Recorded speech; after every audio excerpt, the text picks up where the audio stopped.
जिंदगी की असली उड़ान अभी बाकी है। जिंदगी के कई इम्तिहान अभी बाकी है। अभी तो नापी है बस मुट्ठी भर जमीन, अभी तो पूरा आसमान बाकी है। नमस्कार दोस्तों, आप सभी का स्वागत है आपके अपने यूट्यूब चैनल मैथ्स वर्ल्ड पे। दोस्तों आज हम लोग बात करेंगे लूसेंट सामान्य विज्ञान का लेक्चर नंबर 30। ठीक है दोस्तों, इसमें आज हम लोग देखेंगे सरल आवर्त गति यानी सिंपल हार्मोनिक मोशन। दोस्तों आप लोग अगर previous year question railway, SSC, banking किसी का भी अगर प्रीवियस ईयर क्वेश्चन आप उल्टा के देखते हैं तो सरल आवर्त गति से आपको ढेर सारे क्वेश्चन देखने को मिल जाएंगे जो कि बहुत ही आसान होते हैं। लेकिन अगर आपने नहीं पढ़ा है इसको अच्छे से बेसिक से तो आपको नहीं बनेंगे क्वेश्चन। तो दोस्तों अगर आप आज का वीडियो शुरू से अंत तक देख लेते हैं तो मैं आपको गारंटी के साथ बोलता हूं कि इस चैप्टर से अगर एक भी क्वेश्चन आता है तो आपको छूटेगा नहीं। 1 मार्क्स आपका कंफर्म एग्जाम में आपका अपना होने वाला है। तो दोस्तों इस वीडियो को अंत तक देखना, और अगर वीडियो पे आप नए हैं, चैनल पे नए हैं तो चैनल को सब्सक्राइब कर लीजिए और वीडियो को शेयर लाइक जरूर कीजिएगा। ठीक है दोस्तों, तो चलिए चलते हैं, देखते हैं आज का सेशन। दोस्तों सरल आवर्त गति देखने से पहले हम लोग देख लेते हैं कि आवर्त गति क्या होता है। सरल आवर्त गति पे जाएंगे, पहले हम लोग देखेंगे आवर्त गति। तो जब कोई पिंड, इसमें कह रहा है कि जब कोई पिंड एक निश्चित समय अंतराल में एक ही निश्चित पथ पर बार बार अपनी गति को दोहराता है तो उसकी गति को आवर्त गति कहते हैं। और यह निश्चित समय अंतराल जो है जिसमें वह बार बार दोहराता है उसको बोलते हैं आवर्तकाल यानी टाइम पीरियड। ठीक है दोस्तों, और आगे कह रहा है कि 1 सेकेंड में वह अपनी गति को जितनी बार दोहराती है उसे उसकी आवृत्ति कहते हैं। ठीक है दोस्तों, अब हम लोग देखते हैं फिगर से कि ये कह क्या रहा है। तो दोस्तों अगर ये कोई पिंड है और इस पिंड को हम यहाँ से धक्का देंगे तो ये पिंड यहाँ तक गया, ठीक है, और फिर इसी रास्ते पर पिंड वापस आ गया, फिर धक्का दिए, फिर गया, फिर आया, फिर गया, फिर आया। तो दोस्तों ये जो यहाँ से यहाँ तक का रास्ता है इस पर क्या है कि यह बार बार इसी पाथ पर यह अपनी गति को दोहरा रहा है। तो ऐसी गति को क्या बोलेंगे? आवर्त गति। ठीक है, इसकी गति को क्या बोलेंगे? आवर्त गति। और दोस्तों यह जो पिंड है यहाँ से यहाँ तक जाने में और आने में हर बार समान समय ले रहा है। जितना अगर 5 सेकेंड में यह यहाँ से यहाँ गया और आया तो दूसरा और धक्का मारेंगे तो वह 5 सेकेंड में ही जाएगा आएगा। तो इस 5 सेकेंड को क्या बोलते हैं? समय अंतराल यानी टाइम पीरियड। ठीक है दोस्तों, जिसको कि आवर्तकाल बोलते हैं। और तीसरा नंबर था इसमें कि आवृत्ति। तो दोस्तों 1 सेकेंड में जितनी बार यह अपनी गति को दोहरा लेगा इसी पाथ पर तो उसको बोलते हैं आवृत्ति, और इसको स्मॉल n से डिनोट करते हैं। ठीक है, तो स्मॉल n बराबर हो जाएगा 1/t यानी इकाई समय अंतराल में जितना बार यह अपनी गति को दोहराएगा उसको बोलते हैं आवृत्ति। ठीक है, और आवृत्ति का मात्रक जो होता है वो होता है हर्ट्ज। ठीक है दोस्तों, जिसको कि hz से डिनोट करते हैं। आवृत्ति का ऐसा मात्रक क्या होता है? हर्ट्ज होता है, जिससे hz से डिनोट करते हैं। और इसका मात्रक इस फॉर्मूला से प्रति सेकंड भी हो सकता है। ठीक है दोस्तों, अगर आपको SI मात्रक न पूछे और प्रति सेकंड आपको आंसर में दिया रहे तो आप लोग प्रति सेकंड पर भी टिक कर सकते हैं, और SI मात्रक दे तो आपको हर्ज आंसर में जरूर दिया रहेगा। ठीक है दोस्तों, तो यहां तक आपको समझ में आ गया। अब हम लोग देखते हैं सरल आवर्त गति।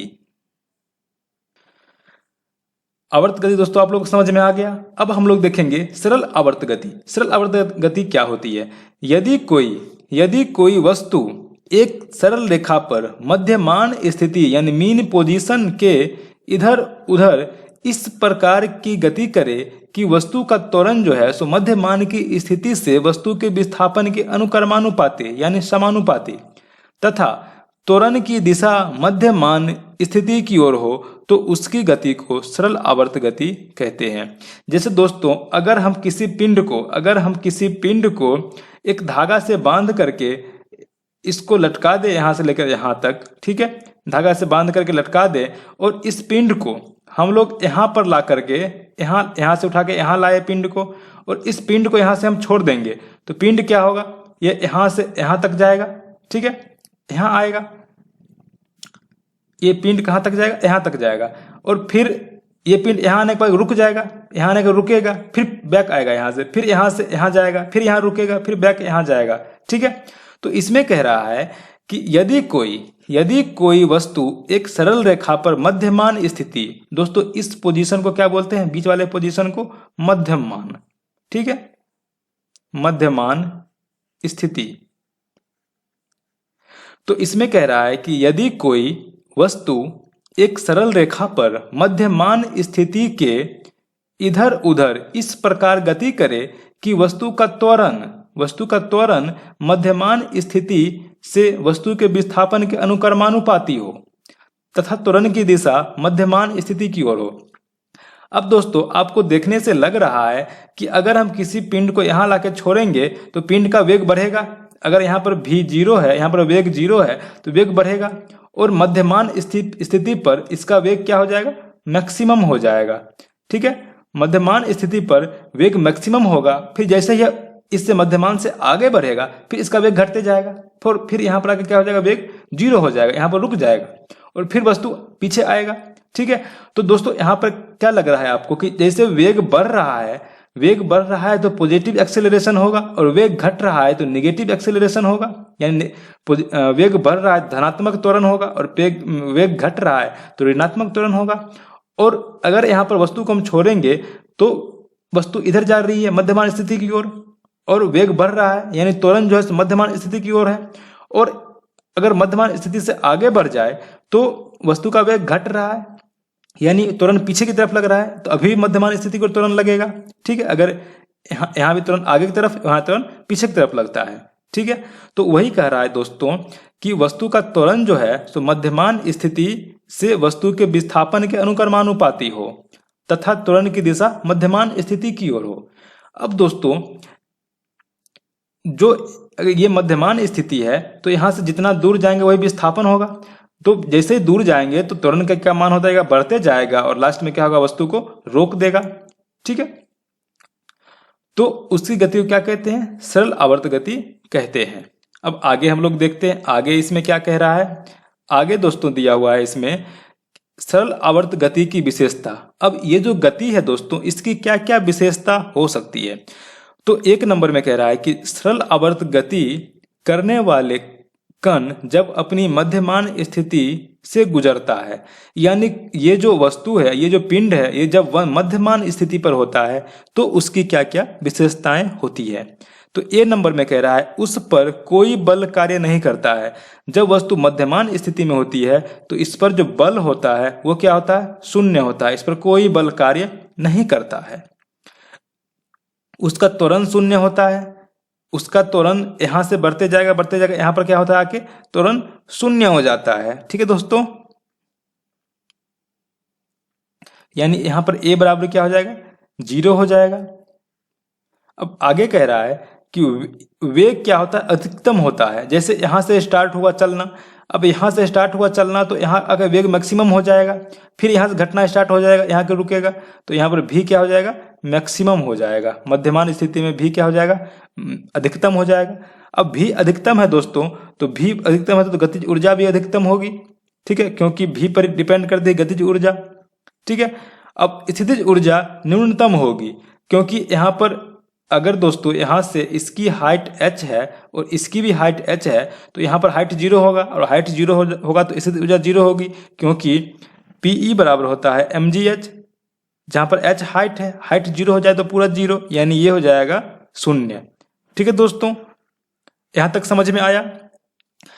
अब दूसरे केस में क्या कह रहा है, दूसरे केस में कह रहा है कि जब सरल आवर्त गति करने वाला कण अपनी गति के अंत बिंदु पर से गुजरता हो, यानी वस्तु कहाँ हो, अब वस्तु यहाँ हो, यानी वस्तु अब यहाँ पे हो, तो क्या क्या विशेषताएं होंगी। तो इसमें कह रहा है कि ए नंबर पे कि उसका त्वरण अधिकतम होगा। यहाँ पे त्वरण कितना होगा, अधिकतम होगा, यानी ए कितना होगा, मैक्सिमम होगा, ठीक है। मध्यमान स्थिति में ए 0 तो यहाँ पर ए मैक्सिमम। बी नंबर पे कह रहा है उस पर कार्य करने वाला प्रत्यानयन बल। अब दोस्तों ये नया वर्ड आ गया, प्रत्यानयन बल, ठीक है। प्रत्यानयन बल वैसा होता है दोस्तों, अगर हम किसी पिंड को उसकी प्रारंभिक स्थिति में बल लगा करके बदलाव कर दिए हैं तो वह स्थिति, वह जो वस्तु है, पिंड है, वह चाहेगा कि हम फिर से प्रारंभिक अवस्था में आ जाए। ठीक है, तो जो वस्तु बल लगाएगा प्रारंभिक अवस्था में वापस लौटने के लिए, तो उसी बल को बोलते हैं प्रत्यानयन बल, यानी वह अपने आप को रिस्टोर करना चाहता है, रिस्टोरिंग फोर्स। ठीक है, तो यहाँ पर जब वस्तु यहाँ आता है, जब वस्तु अपनी अंत स्थिति पर आता है, तो वह चाहता है कि वह अपनी प्रारंभिक अवस्था में वापस आ जाए, यानी यहाँ पर इसका जो प्रत्यानयन बल होता है वह अधिकतम होता है। ठीक है, इसलिए वस्तु क्या होता है, रुक जाता है यहाँ पर आकर के। 3 नंबर पे है गतिज ऊर्जा शून्य होगी, यहाँ पर भी 0 है तो गतिज ऊर्जा भी 0 होगी। स्थितिज ऊर्जा अधिकतम होगी क्योंकि ये अधिकतम हाइट तक पहुंच गया है, इससे ऊपर तो जाएगा नहीं ये, तो गतिज ऊर्जा अधिकतम हो जाएगी। वेग शून्य होता है तो वेग तो शून्य है ही दोस्तों। तो उम्मीद करता हूं यहाँ तक आपको समझ में आया है। अब दोस्तों सरल आवर्त गति के हम लोग समीकरण देखेंगे। ठीक है, जैसे ये मध्यमान स्थिति, जैसे ये पेंडुलम है और मध्यमान स्थिति से अगर विस्थापन y हो जाए तो इसका गति का समीकरण क्या होगा। ठीक है, अब दोस्तों अगर विस्थापन मैंने बताया अभी कि विस्थापन y हो, अगर विस्थापन y बराबर हो जाए a sin ओमेगा टी, इसको बोलते हैं omega, a sin omega T, जहाँ a है आयाम यानी एम्पलीट्यूड और ओमेगा क्या है, कोणीय वेग है। तो दोस्तों आपको ये सब याद करने की जरूरत नहीं है, बस मैं आपको ऐसे ही बता रहा हूँ। ठीक है, तो इसमें अगर विस्थापन a sin ओमेगा टी हो जाए और तो वेग क्या हो जाएगा, वेग क्या होता है विस्थापन का डिफरेंशिएट करेंगे। ठीक है दोस्तों, तो यहाँ पर dy होना चाहिए था। ठीक है, तो dy बाई डी टी हो जाए, तो ये डिफरेंशिएट करेंगे तो ये आपको ये फॉर्मूला आ जाएगा, यानी v बराबर जो आ जाएगा omega root under a square minus y square. ठीक है दोस्तों, तो इस फॉर्मूला से आप लोग भी निकाल सकते हैं, लेकिन दोस्तों आपको ये एग्जाम में आएगा नहीं, ALP टेक्नीशियन में आ सकता है, इसलिए दोस्तों इसको ध्यान रखेंगे। अगर आपको वेग पूछेगा, मध्य स्थिति से y विस्थापन के बाद वेग पूछेगा, तो वहां पर आपको ओमेगा दिया रहेगा, उसका एम्पलीट्यूड यानी आयाम दिया रहेगा और विस्थापन का मान दिया रहेगा, वहां से आप लोग आसानी से इसको निकाल सकते हैं। अब दोस्तों वेग आ गया, त्वरण भी निकाल सकते हैं। वेग का डिफरेंशिएट करेंगे टाइम के सापेक्ष में तो हमको निकलेगा त्वरण। ठीक है, तो त्वरण बराबर निकलता है minus omega square y square. इसका मतलब होता है दोस्तों कि त्वरण जो है विस्थापन के विपरीत दिशा में लग रहा है। अगर माध्य स्थिति यहाँ पर है, इसको ये इधर जा रहा है। ठीक है दोस्तों, तो जितना विस्थापन होगा उसके विपरीत दिशा में त्वरण लगता है। ठीक है दोस्तों, अब हम लोग आगे बढ़ते हैं। अब दोस्तों हम लोग देखेंगे स्प्रिंग में लटके पिंड की गति। अब कोई स्प्रिंग है, उसमें कोई पिंड लटका हुआ है, उसकी गति क्या होती है। ठीक है, जैसे इसमें कह रहा है कि माना कि एक हल्की स्प्रिंग जिसकी सामान्य लंबाई L है। अब दोस्तों ये स्प्रिंग है, ठीक है, इसकी लंबाई L है। एक दृढ़ आधार A से लटकी हुई है, कोई आधार है A जिससे ये लटकी हुई है। जो दृढ़ आधार है, ये आधार हिल नहीं रहा है, एकदम अपने स्ट्रेट पोजीशन में है, चित्र में दिया गया है। ठीक है, यदि m द्रव्यमान के पिंड को स्प्रिंग के निचले सिरे से लटकाकर थोड़ा खींचकर छोड़ दिया जाए। अब दोस्तों ये m द्रव्यमान का कोई पिंड है, इसको स्प्रिंग के निचले हिस्से से लटका करके और थोड़ा नीचे खींच करके इसको छोड़ देंगे तो क्या होगा, वह ऊपर नीचे दोलन करने लगेगा। ठीक है, जिसका आवर्त काल क्या होता है, t बराबर 2 पाई m बाय k। ठीक है दोस्तों, आवर्त काल क्या होता है, t बराबर 2 pi root under m by k, जहां पर k को बोलते हैं स्प्रिंग कांस्टेंट यानी स्प्रिंग का बल नियतांक। ठीक है दोस्तों, m क्या है, वस्तु का द्रव्यमान है, और पाई तो आपको पता है। तो यहां से कितने टाइम में एक बार ये दोलन कर रहा है, यहां से ये इस फॉर्मूला से निकलेगा। आप लोगों को पेंडुलम का फॉर्मूला याद होगा, t बराबर क्या था, 2 pi root under L by G होता था। ठीक है दोस्तों, तो दोस्तों इसके बारे में अभी हम बात नहीं करेंगे, हम लोग बात कर रहे हैं अभी स्प्रिंग के बारे में। तो इस फॉर्मूला से क्या क्या जानकारी हमको मिलती है, ये जो फॉर्मूला है t बराबर 2 pi root under m by k, इससे क्या क्या जानकारी मिल रही है, इसमें कह रहा है कि अतः उपर्युक्त सूत्र से ज्ञात होता है कि किसी दिए गए पिंड के लिए एक करे स्प्रिंग, यानी जो स्प्रिंग कड़ा होता है दोस्तों उसका के ज्यादा होता है, जो स्प्रिंग मुलायम होता है उसका के कम होता है। तो कह रहा है कि कड़े स्प्रिंग का आवर्तकाल मुलायम स्प्रिंग की अपेक्षा कम होगी। यानी अगर कोई कड़ा स्प्रिंग है तो के ज्यादा होगा, और के ज्यादा है यानी कि जैसे ही नीचे का बट्टा के नीचे का टर्म ज्यादा हो जाए तो पूरा का वैल्यू कम हो जाएगा। ठीक है, यानी टी का मान कम हो जाएगा। तो इसलिए कह रहा है कि जो कड़ा स्प्रिंग है उसका आवर्तकाल कम होता है, यानी जो कड़ा स्प्रिंग हो जल्दी जल्दी जल्दी ऊपर नीचे होगा, जल्दी जल्दी दोलन करेगा, और जो मुलायम स्प्रिंग है वो धीरे धीरे दोलन करेगा। ठीक है दोस्तों, तो आगे बढ़ते हैं दोस्तों। समझ में आ गया होगा उम्मीद करता हूं। अब टॉपिक है प्रत्यानयन बल यानी रीस्टोरिंग फोर्स। अभी मैंने दोस्तों आपको बताया था कि जब कण अपनी साम्य स्थिति में रहता है, जब कण अपनी साम्य यानी बैलेंस कंडीशन में रहता है तो उस पर लगने वाला बल शून्य होता है। जैसे कोई वस्तु यहाँ पर रखा हुआ है, चुपचाप रखा हुआ है, इस पर लगने वाला बल शून्य होगा क्योंकि चारों तरफ से बल लग रहा है तो ये कहीं नहीं जा पा रहा है। किंतु जब कण को साम्य स्थिति से विस्थापित कर दिया जाता है तो उस पर एक ऐसा बल कार्य करने लगता है जो सदैव साम्य स्थिति की ओर दिष्ट होती है। जैसे कोई वस्तु यहाँ पर रखा हुआ है, इसको हम यहाँ से बल लगा करके यहाँ कर दिए तो ये हमेशा चाहेगा कि हम जो साम्य स्थिति में थे वो हम वापस उस स्थिति में आ जाएं। तो उसको जो वापस स्थिति में लाने के लिए जो इस पर एक बल कार्य करता रहता है उसी को बोलते हैं प्रत्यानयन बल यानी रीस्टोरिंग फोर्स। इस बल का प्रयास सदैव यही होता है कि कण जो है सो बैलेंस कंडीशन में आ जाए, जो स्थिति पहले थी उसी स्थिति में आ जाए। इस बल के कारण ही कण में त्वरण उत्पन्न होता है और वह दोलन करने लगती है। ठीक है दोस्तों, समझ में आ गया। अब हम लोग आगे बढ़ते हैं। अब देखते हैं सरल लोलक यानी सिंपल पेंडुलम। यदि एक भारहीन व लंबाई में न बढ़ने वाली डोरी, जैसे ये अगर एक डोरी है जो भारहीन है, इसमें कोई भार नहीं है और ये इसकी लंबाई भी खींचने पर नहीं बढ़ रही है, तो लंबाई में न बढ़ने वाली डोरी के निचले सिर से पदार्थ के किसी गोल परंतु भारी कण को लटकाकर डोरी को किसी सुदृढ़ आधार से लटका दें तो इस समायोजन को क्या कहते हैं? सरल लोलक कहते हैं। इसको क्या बोलेंगे दोस्तों? इसको बोलेंगे सरल लोलक। ठीक है, यदि लोलक यानी ये जो है ये गोल वाला वस्तु, इसको बोलते हैं बॉब। ठीक है, इसको क्या बोलते हैं? बॉब बोलते हैं। और पूरा सिस्टम को क्या बोलते हैं? सिंपल पेंडुलम यानी सरल लोलक, और इसको बोलते हैं बॉब यानी लोलक।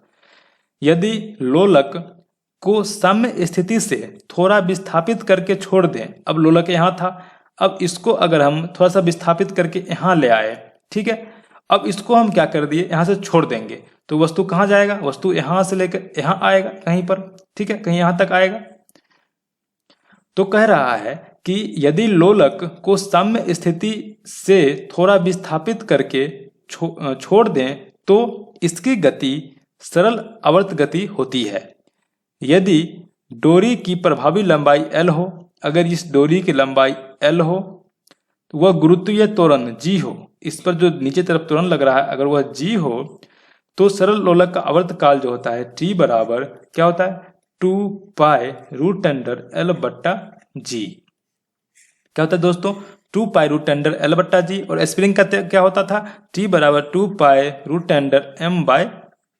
दोनों आप लोग ध्यान में रखेंगे, दोनों सेम है। ठीक है, तो आपको यह बात पता होना चाहिए कि एक दोलन पूरा कैसे होता है। जैसे कोई वस्तु यहां से यहां ला करके हमने इसको छोड़ा तो वस्तु यहां से यहां जाएगी, फिर यहां से यहां वापस आएगी, तो बोलेंगे हम लोग एक दोलन पूरा हो गया।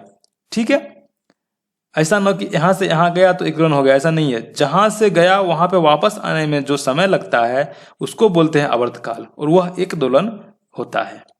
ठीक है, चलिए आगे बढ़ते हैं। अब दोस्तों हम लोग सिंपल पेंडुलम का कुछ उदाहरण देखेंगे। जैसे अभी हमने पढ़ा कि T बराबर 2π√L/G है, यानी इसका मतलब जो है T है वो समानुपाती है √L के, क्योंकि √L क्या है? ऊपर है। यानी इसका मतलब समानुपातिक मतलब होता है कि अगर L बढ़ेगा तो T भी बढ़ेगा, L घटेगा तो T भी घटेगा। ठीक है, तो इसमें कह रहा है कि यही कारण है कि यदि कोई लड़की झूला झूलते झूलते खड़ी हो जाए, कोई लड़की झूला झूल रही है तो उसका गुरुत्व केंद्र जो है सो झूला के नीचे रहता है एकदम। ठीक है। और जैसे ही खड़ी हो जाएगी गुरुत्व केंद्र यहाँ आ जाएगा, यानी जो लंबाई झूले का रस्सी का लंबाई है वो यानी कम हो जाएगा, द्रव्यमान उसका द्रव्यमान केंद्र गुरुत्व केंद्र यहाँ तक आ जाएगा। तो अगर लंबाई कम होगा तो आवर्तकाल कम होगा, और आवर्तकाल उसको बोलते हैं जो एक बार का दोलन होता है पूरा जितने टाइम में। यानी अगर आवर्तकाल कम हो गया तो वस्तु का दोलन करने का दर भी कम हो जाएगा, धीरे धीरे जाएगा। आवर्तकाल कम हुआ तो वस्तु जल्दी जल्दी झूला झूलने लगेगा, ठीक है। तो एल कम हुआ तो आवर्तकाल कम हो जाएगा, ठीक है, अर्थात झूला जल्दी जल्दी दोलन करने लगेगा, ठीक है। आवर्तकाल कम होगा यानी इसका मतलब हो गया कि झूला जल्दी जल्दी झूल रहा है। 2 नंबर में कह रहा है कि आवर्तकाल लोलक के द्रव्यमान पर निर्भर नहीं करता है। हम चाहे कितना भी भारी वस्तु को लटका देंगे तो उसका आवर्तकाल वही होगा, क्योंकि फॉर्मूला जो है 2 पाई रूट अंडर एल बट्टा जी, यहाँ पर कहीं पर भी इसमें द्रव्यमान नहीं है, यानी कितना भी द्रव्यमान का वस्तु हम लटका देंगे धागे से बांध करके उसका आवर्तकाल वही होने वाला है, ठीक है। अतः झूलने वाली लड़की की बगल में कोई दूसरी लड़की भी बैठ जाए आकर के तो आवर्तकाल का कोई प्रभाव नहीं पड़ेगा, ठीक है। एक लड़की झूला झूल रही है, दूसरी भी आकर बैठ जाए उस पर तो भी आवर्तकाल का कोई प्रभाव नहीं पड़ेगा।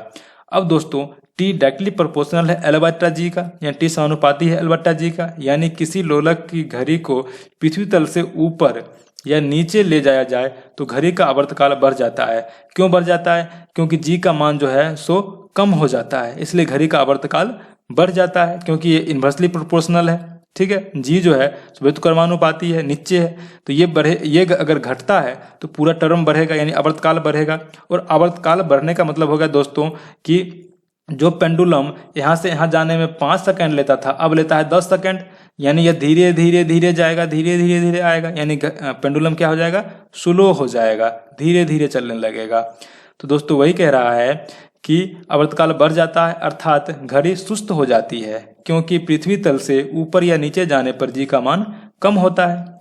4 नंबर एग्जाम्पल में है, यदि लोलक घड़ी को उपग्रह पर ले जाएं तो वह भारहीनता के कारण जी बराबर क्या होता है? 0 हो जाता है, अतः घड़ी का आवर्तकाल टी अनंत हो जाएगा, अतः उपग्रह में लोलक घड़ी काम नहीं करेगी। जैसे ही दोस्तों अगर टी बराबर क्या होता है? 2 पाई रूट अंडर एल बट्टा जी, अगर जी 0 हो जाए, जी का वैल्यू 0 हो जाए तो ये पूरा क्या हो जाएगा? टी बराबर इनफाइनाइट। इनफाइनाइट का मतलब हो गया कि अगर हम किसी पिंड को यहाँ छोड़ देंगे, यहाँ से यहाँ आने में उसको अनंत समय लगेगा, यानी कभी वो यहाँ से जाएगा ही नहीं कहीं, यानी हम लोग उपग्रह पर पेंडुलम वाली घड़ी का उपयोग नहीं कर सकते हैं, ठीक है। चलिए आगे बढ़ते हैं। 5 नंबर एग्जाम्पल में कह रहा है, गर्मियों में लोलक की लंबाई L बढ़ जाती है। जैसे कोई लोलक है, इसकी L लंबाई है, तो क्या है गर्मी में क्या होता है कि यह धातु का बना होता है, धातु गर्मी में प्रसार होता है, धातु का एक्सपेंड होता है, तो ये क्या होता है? लंबाई गर्मी में बढ़ जाता है। अब दोस्तों इस फार्मूला से अगर आपको पता है कि 2 pi root under L by g होता है टी बराबर, तो अगर लंबाई बढ़ जाए तो टी का मान बढ़ जाएगा, और टी का मान बढ़ने का मतलब होता है दोस्तों कि अगर कोई घड़ी का पेंडुलम है वो अगर पहले 5 सेकंड में यहाँ से यहाँ तक जाता था तो अब कितना 10 सेकंड में जाएगा, क्योंकि आवर्तकाल तो बढ़ जाएगा, यानी घड़ी क्या हो जाएगी? सुस्त हो जाएगी, ठीक है। तो इसमें कह रहा है कि इसलिए उसका आवर्तकाल टी बढ़ जाता है, अतः घड़ी सुस्त हो जाती है। सर्दियों में क्या होता है कि लंबाई कम हो जाता है, और जैसे ही लंबाई कम होगा तो आवर्तकाल भी कम होगा, यानी अगर पहले यहाँ से यहाँ 5 सेकंड में जाता था तो आवर्तकाल कम हो गया, यानी अब 2 सेकंड में जाएगा आएगा, यानी घड़ी तेजी से चलने लगेगा। तो इसका मतलब हो गया कि एल कम हो जाने के कारण आवर्तकाल कम हो जाता है और लोलक घड़ी तेज चलने लगती है। 6 नंबर में कह रहा है कि चंद्रमा पर लोलक घड़ी को ले जाने पर उसका आवर्तकाल बढ़ जाता है, क्योंकि चंद्रमा पर जी का मान क्या होता है? पृथ्वी पर जी के मान का 1/6 गुना होता है। अगर जी का मान कम हो रहा है तो आवर्तकाल बढ़ेगा, ठीक है दोस्तों, क्योंकि जी क्या है? इन्वर्सली प्रोपोर्शनल है, जी बट्टा के नीचे है। तो दोस्तों आज का वीडियो आप लोगों को कैसा लगा कमेंट करके जरूर बताइएगा। और दोस्तों अगर आज का वीडियो आप लोगों को अच्छा लगा है, थोड़ा सा भी हेल्पफुल लगा है, तो जरूर लाइक और शेयर कर दीजिए दोस्तों। और अगर चैनल पे है तो चैनल को सब्सक्राइब कर लीजिए और बेल आइकन प्रेस कर लीजिए।